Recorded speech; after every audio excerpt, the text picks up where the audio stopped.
Chapter 3.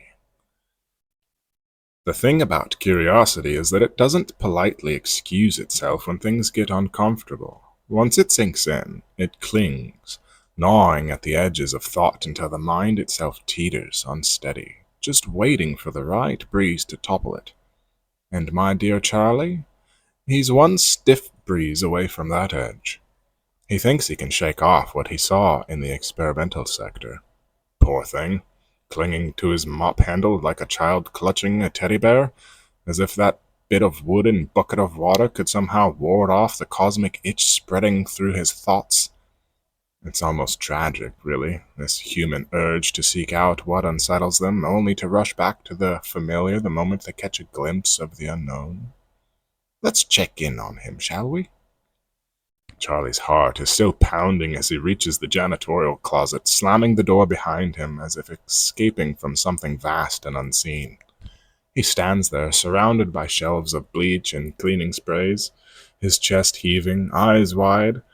This closet is the closest thing he has to sanctuary, his own little world filled with the smells of pine cleaner and disinfectant where everything makes sense.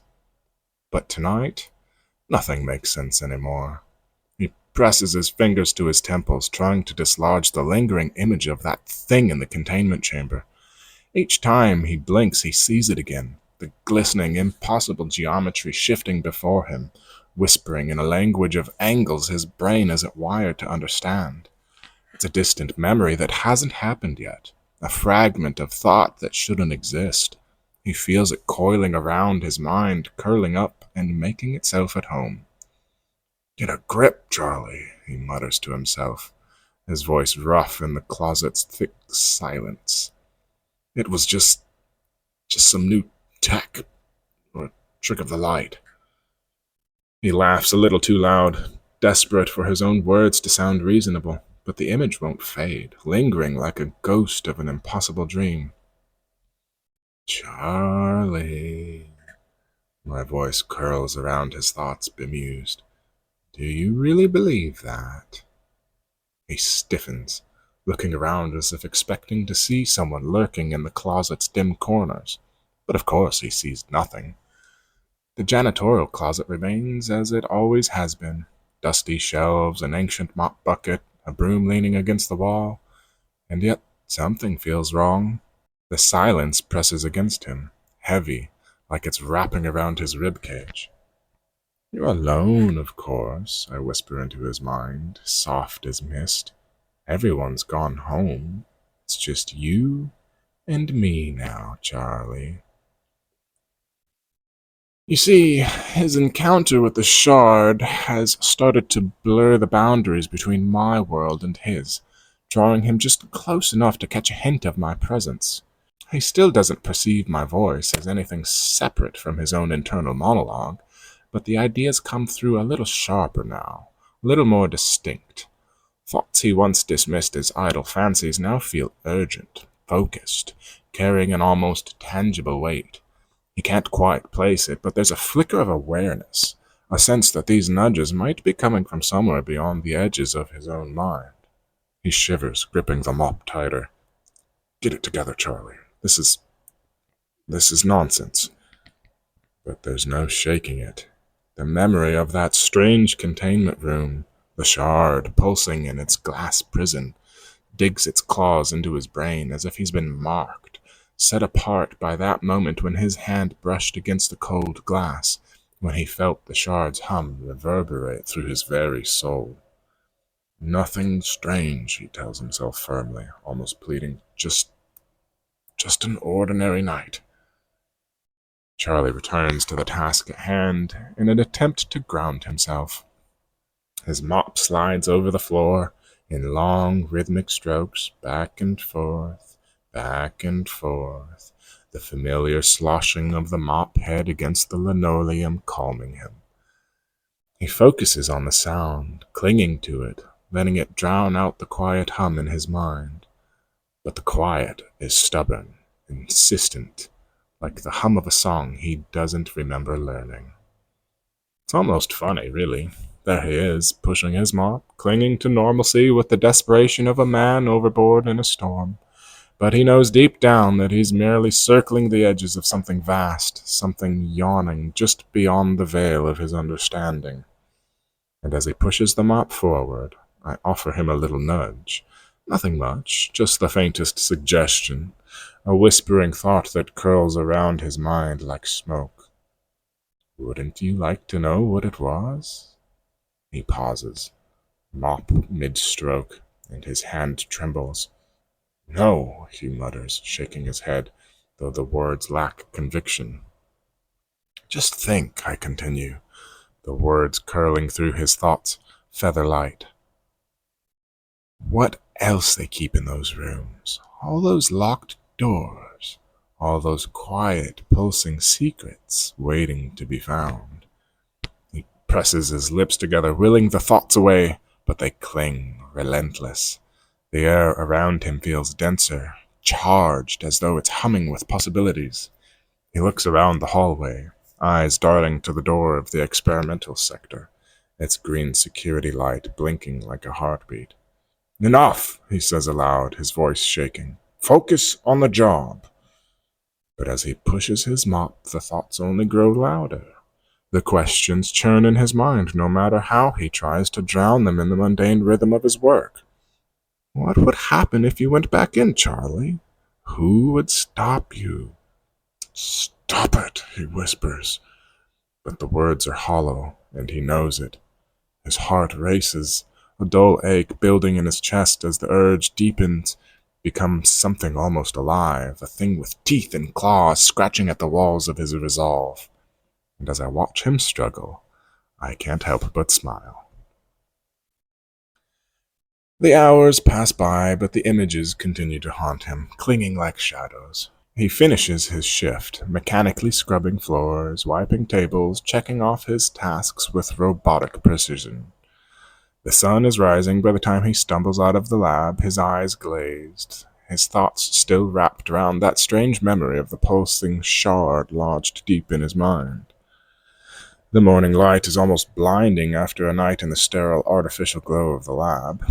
He squints, shuffling down the sidewalk toward his apartment, barely registering the world around him. His feet move on autopilot, his mind still drifting back to the containment chamber, to the shimmer of light on the glass, the way the shard seemed to pulse in time with his own heartbeat. He tells himself it's over, that he'll forget it by tomorrow, that it was nothing but a late-night slip in concentration. But we both know better. It has him now, like a hook buried deep in the soft tissue of his mind.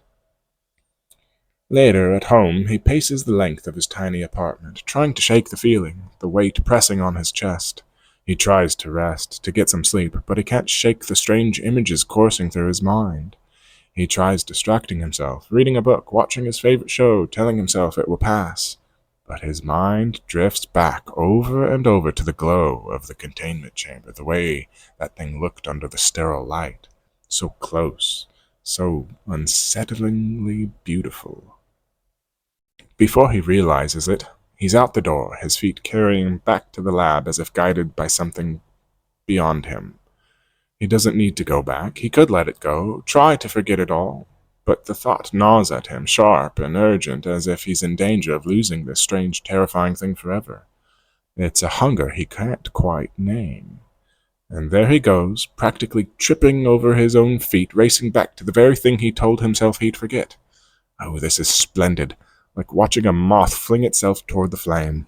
And poor Charlie is blissfully unaware that I'm the one holding the match. 30 minutes later, Charlie stands once again in front of the lab, his heart pounding, palms sweating as he prepares to swipe his keycard. He hesitates just outside the lab side entrance, his shoulders stiff. For a moment I thought he'd turn back, but then the door squeaked open, catching the attention of the security guard lounging inside. "Forgot something," the guard drawled, barely looking up from his phone. Charlie straightened, a sheepish grin plastered on his face. "Yeah, my thermos. Can't start the day without coffee, right?" he said, a kind of overly casual tone people use when they're trying too hard to sound normal.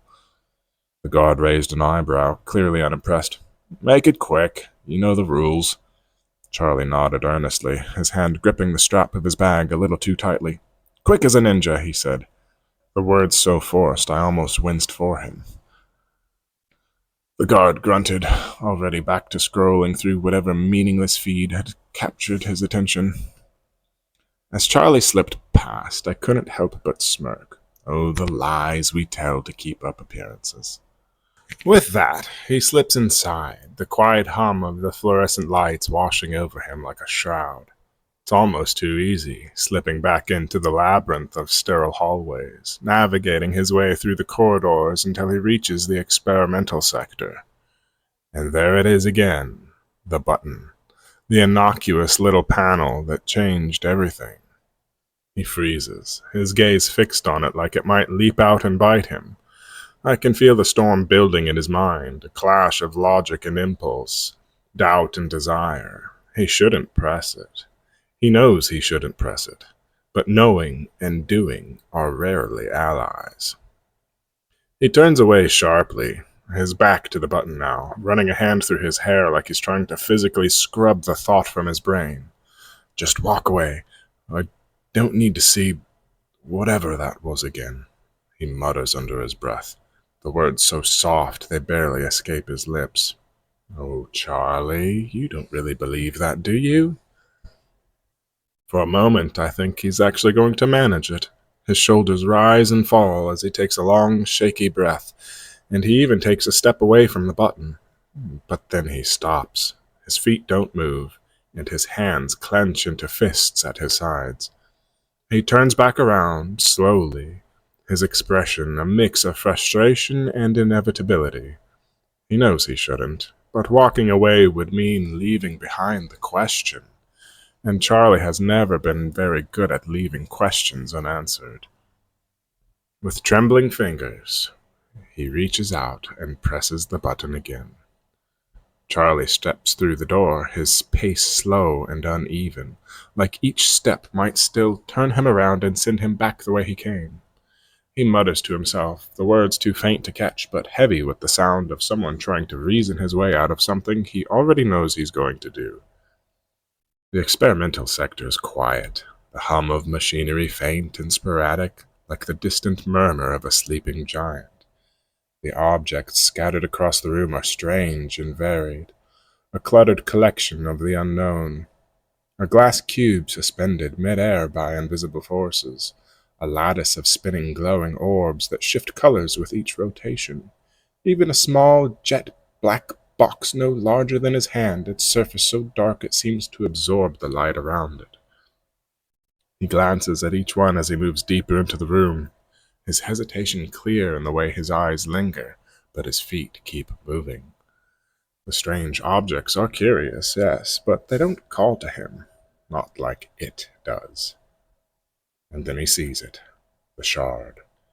He stops mid-step, his breath catching as the faint shifting light from its surface brushes against his face. It almost seems alive, its angles bending and moving subtly, impossibly in ways the mind isn't meant to follow. Whatever words he was mumbling to himself fall silent now, lost in the pull of its presence. I can feel the pull too, wrapping around him like a tether. He doesn't even notice the way his body angles toward it, drawn forward by something he doesn't understand, something he's not meant to. But he'll try. Oh, Charlie, he'll try. His fingers hover over the glass, but he doesn't even need to touch it this time. The energy seeps into him, wrapping around his mind like a cold mist. The shapes within the shard twist and spiral, impossibly complex, pulling him into a kaleidoscope of alien patterns that defy comprehension. For a suspended, terrifying instant, he feels as though he's unraveling, his thoughts stretched thin and woven into something vast, something boundless and ancient. He stumbles back, gasping, clutching at the air as if to anchor himself. The lab spins around him, fragments of shapes and colors flickering at the edges of his vision, lingering like ghosts of that impossible geometry.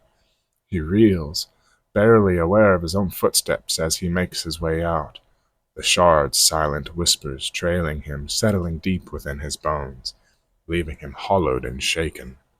Charlie doesn't know it yet, but he's no longer just a man with a mop and a curiosity problem. Now, he's marked.